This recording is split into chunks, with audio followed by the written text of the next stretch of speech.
The notion of building a mind so strong it terrifies people is provocative, potentially invoking images of intimidation or malice.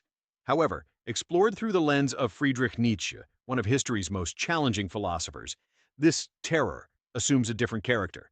It is not the fear inspired by aggression, but rather the unsettling awe, the profound discomfort, perhaps even the envy that arises in the face of radical independence, unwavering resilience, deep self-awareness, and an almost unnerving capacity to confront reality without flinching. It is the disquiet the herd feels when witnessing the eagle soar, the strength that rejects easy answers, comfortable illusions, and the safety of unexamined norms. Nietzsche believed such strength was not bestowed but forged in the crucible of struggle, self-overcoming, and a relentless interrogation of cherished values. Writing in the late 19th century, Nietzsche perceived a creeping mediocrity, a leveling of the human spirit, which he attributed to the prevalence of slave morality. This value system, he argued, born from the resentment of the weak towards the strong, prioritized comfort, pity, and conformity, ultimately stifling human potential. In contrast, he championed a master morality, not one rooted in dominating others, but in self-mastery, creativity, and an affirmation of life itself. His philosophy offers no simple roadmap, but presents a demanding, often paradoxical exploration of becoming truly human, of realizing one's highest potential. Constructing this terrifyingly strong mind in the Nietzschean sense hinges on several interconnected principles. First, and perhaps most fundamentally, Nietzsche insists on the embrace of difficulty. While modern culture often advocates for the avoidance of pain and the pursuit of ease, Nietzsche saw this as a path toward enervation. Strength, for him, is paradoxically born from struggle, not despite it. His famous aphorism, "What does not kill me makes me stronger," encapsulates this core tenet. Resistance, challenge, and hardship serve as the whetstones upon which the mind is sharpened. Like steel forged through intense heat, powerful blows, and rapid cooling, the mind gains its fortitude by confronting adversity, navigating pain, loss, and uncertainty, rather than seeking constant insulation. Nietzsche elevates this principle further with his concept of amor fati, love your fate. This is not passive resignation, but an active, affirmative embrace of all of existence, the joyful and the painful, the constructive and the destructive. It involves saying a profound yes to life in its totality, recognizing suffering not as an anomaly to be excised, but as an integral thread in the fabric of being. Wishing reality were different, Nietzsche contended, is a primary source of weakness and resentment. Accepting, even loving what is, liberates immense psychological energy, allowing one to act effectively within the world rather than wasting strength railing against its unchangeable aspects. A mind capable of practicing amor fati possesses extraordinary resilience. It cannot be easily shattered by circumstance because it perceives necessity and even value in the harshest events. This deep acceptance, this unwavering affirmation of existence, is deeply unsettling to those who live in perpetual negotiation or denial of reality. The second pillar supporting this mental edifice is radical questioning. A strong mind, in Nietzsche's view, does not passively absorb inherited beliefs, societal norms, or conventional morality. It possesses the intellectual courage to wield a metaphorical hammer against the idols of its time, the unquestioned truths and values, testing their resonance and validity. He called for nothing less than a revaluation of all values, urging a critical examination of the very foundations of our moral and cultural assumptions. Where did these values originate? Whom do they truly serve?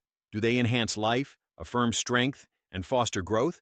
Or do they subtly diminish, constrain, and encourage mediocrity? Nietzsche drew a crucial distinction between master morality and slave morality.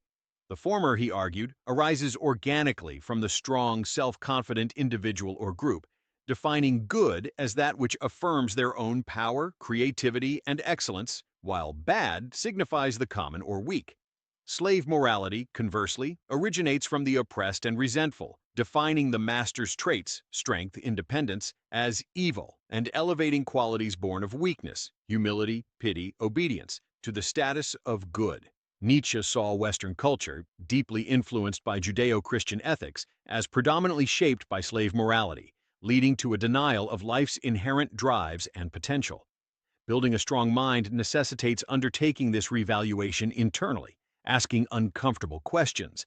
Are my beliefs authentically mine or mere echoes of my environment?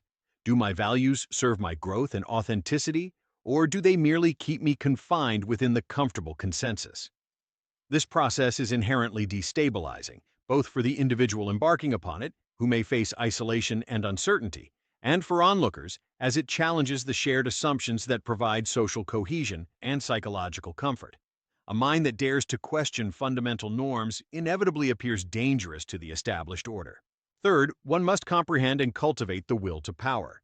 Frequently misunderstood as a base desire for political domination or brute force, Nietzsche intended something far more fundamental: the intrinsic drive within all living entities to grow, expand, overcome resistance, express strength, and impose form upon chaos. It is the inherent striving of a plant toward sunlight, an artist toward creation, a thinker toward understanding, and an individual toward becoming more than they currently are.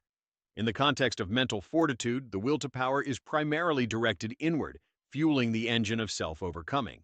The strong mind perpetually strives against its own limitations, weaknesses, and complacency. It actively seeks challenges not merely for external accolades, but for the intrinsic sense of power derived from mastering them. This involves self-imposed discipline, character shaping, and the refinement of one's capacities. Furthermore, the will to power is the wellspring of creativity. A truly strong mind is not merely resilient or critical, it is generative. Having cleared the ground by questioning outdated values, it endeavors to create new ones, values that are life-affirming and authentic to the individual's highest aspirations. This translates to defining one's own purpose, charting an independent course, and assuming full responsibility for the meaning of one's existence, rather than passively receiving it from external authorities. This creative self-determination, this internal locus of control powered by the will to power, constitutes another source of terrifying strength.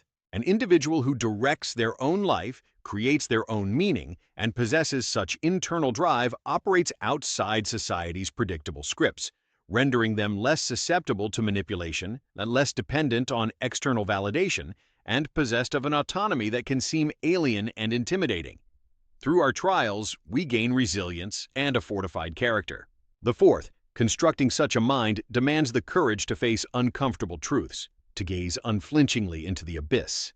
Nietzsche's famous warning resonates here. He who fights monsters should see to it that he himself does not become a monster. And if you gaze long enough into an abyss, the abyss will gaze back into you. This highlights the inherent risks and the profound honesty required on this path. The strong mind does not recoil from the darker facets of existence, the inescapability of suffering, amor fati, the potential meaninglessness of the cosmos, epitomized by Nietzsche's declaration, "God is dead," signifying the collapse of traditional metaphysical foundations for meaning and morality, the complex contradictions within the self, and the pervasive lack of absolute certainty.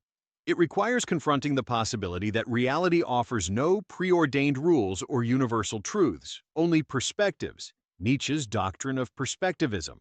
This doesn't imply a descent into nihilistic relativism, anything goes, but rather an acknowledgement that values and truths are constructed and interpreted from specific standpoints. The strong mind recognizes this perspectival nature and assumes responsibility for its own perspective, interpretations, and value creation. Gazing into the abyss necessitates profound self-awareness, including an acknowledgement of one's own capacity for monstrous thoughts or deeds, one's biases, flaws, and irrationalities.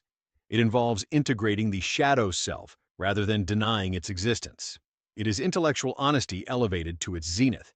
This raw, unvarnished honesty is perhaps the most disquieting aspect for the conventional mind, which often relies on comforting illusions, simplistic narratives, and the denial of ambiguity to maintain psychological stability. The individual who can confront the abyss, the absence of guarantees, the complexity of truth, the reality of suffering, the burden of freedom, possesses a strength that appears almost superhuman and deeply unsettling to those preferring the perceived safety of the shallows. Finally, these disparate elements converge toward an ideal, a guiding star, the Übermensch, variously translated as Overman, Superman, or perhaps more accurately the higher human, or beyond man.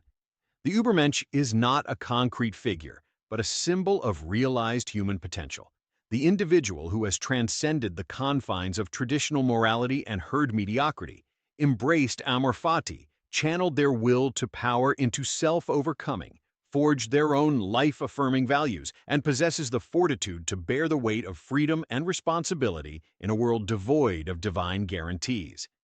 Nietzsche visualized this figure as a tightrope walker, crossing the perilous chasm between our animal past, beast, and a future defined by self-created meaning. The Übermensch is the creator of values, the self-mastered individual who affirms life in its entirety.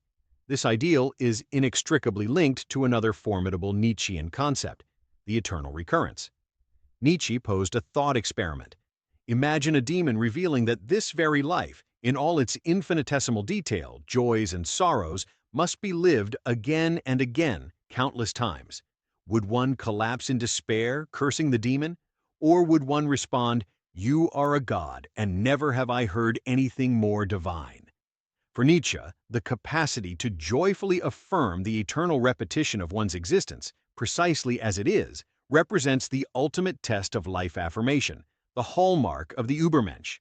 It presupposes having lived in such a way, embracing struggle, creating meaning, becoming who one is, that one would willingly embrace its infinite return. This is not a literal doctrine of reincarnation, but a powerful heuristic device intended to galvanize authentic and potent living now. To live such that you would will its eternal recurrence is the highest expression of strength and life affirmation. A mind capable of honestly and joyfully affirming this possesses a terrifying solidity, an unshakable core. In conclusion, adopting these Nietzschean mindset shifts involves embracing power, courage, struggle, personal values, and uncertainty. As we do, we become truly unstoppable, living life on our terms with resilience and purpose. Thank you for tuning in, and remember, the journey of self-overcoming is the path to greatness.